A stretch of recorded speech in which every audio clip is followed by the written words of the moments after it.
and you can adapt your, maybe this isn't how you use wisdom, but for now, when I say wisdom, I don't mean what you think of with wisdom, I mean that. Is that a fair thing to do? I'm going to say wisdom is the ability to make good decisions. Words are just variables. In other words, we've made you wise in this class by teaching you utility theory. Because if you use utility theory, you will achieve the outcomes that you want, therefore you're wise. There's a lot of definitions of wisdom that don't fit that. So I'm not being very general, I'm being kind of specific. Decision making. What do we know about that?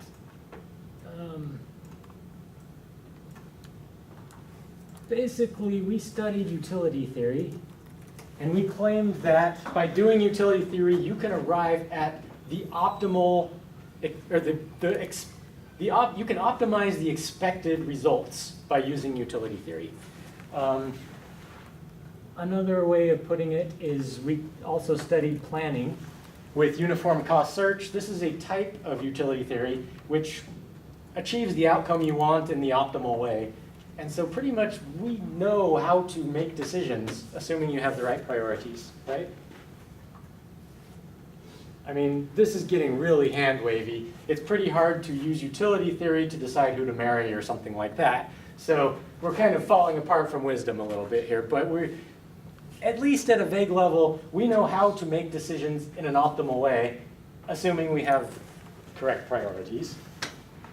So I'm going to claim what must go over here is priorities, right?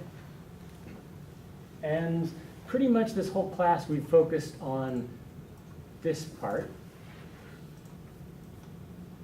But there's some other parts we need to focus on now. We need to talk about how to do that. And I'm running out of space here because I write too darn big. Learning. Something else we need to talk about how to do. There's something here called supervised learning and something called unsupervised learning. And we can show how these break down learning in general and how they apply to human activities. And we've nailed one out of the 4 critical areas, I'll claim. By nailed it, I mean we pretty much studied how to do optimal planning here with some theoretical assumptions.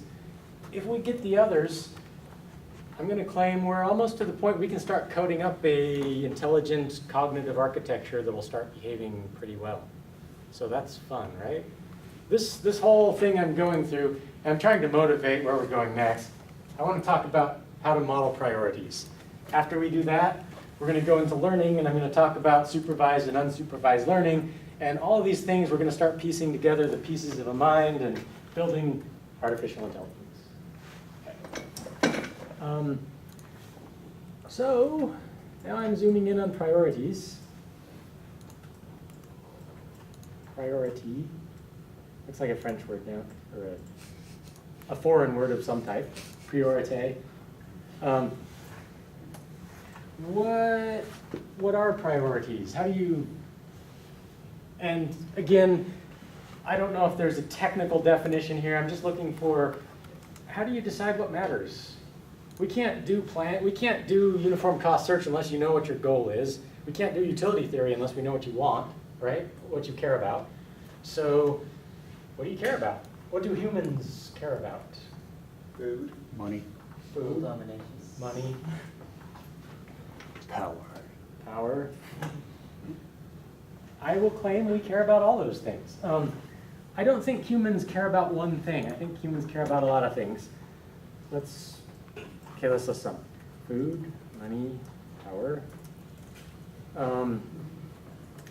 Humans like to have their temperature be somewhat above freezing and somewhat below oven, right? So I'm going to say we care about our temperature. You'll care a lot more if it gets really, really hot or really cold in here. We forget about that because the temperature is so well regulated.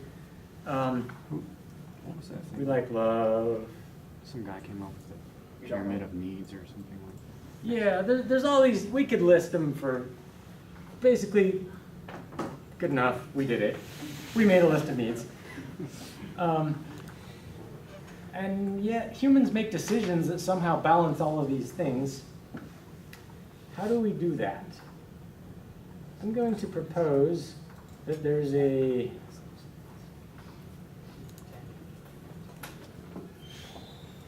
let's suppose that I plot, this is your belly fullness. Humans don't like their bellies to be empty, right? If this is empty, you're sad. Humans don't like their bellies so full that they're ripping apart, right? I mean, if I stuffed food down your throat until your stomach was bleeding, you'd be unhappy. Whereas pretty full is what we like, right? I mean, we'll call Thanksgiving Day pretty full. Somewhere around here, pretty darn full, really high happiness. Okay, and I'll say this one is your temperature. So here is 0 degrees Kelvin, that's too cold. Here's freezing point, still too cold. Here's your atoms are bashing each other apart, they're losing electrons, you're this ball of fiery plasma, that's too hot.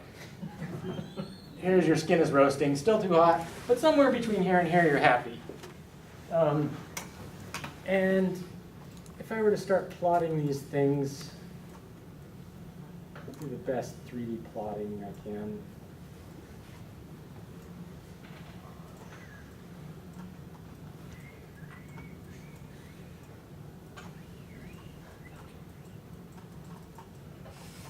Okay, here is a surface that maps between these two-dimensional inputs, between how full your belly is and what your temperature is.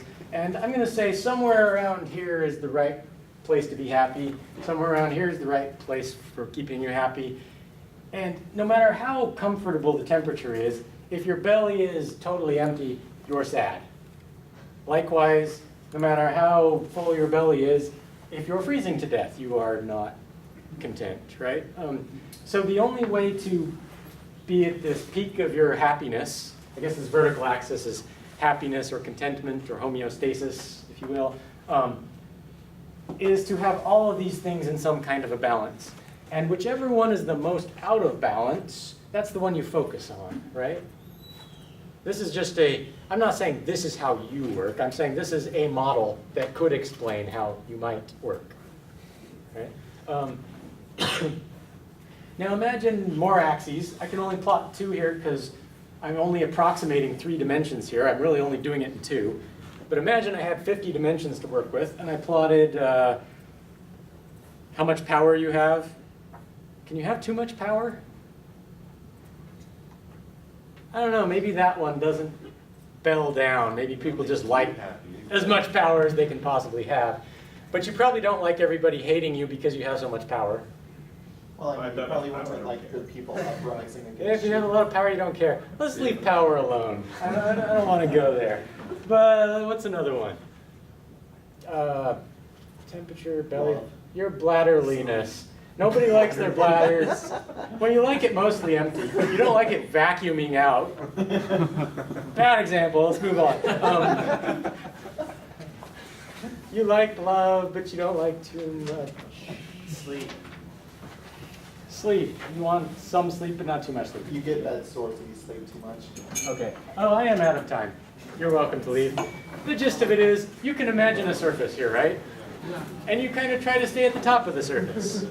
We'll talk about what that has to do with priorities and how to maintain that and that kind of thing. Thanks for coming. See you later.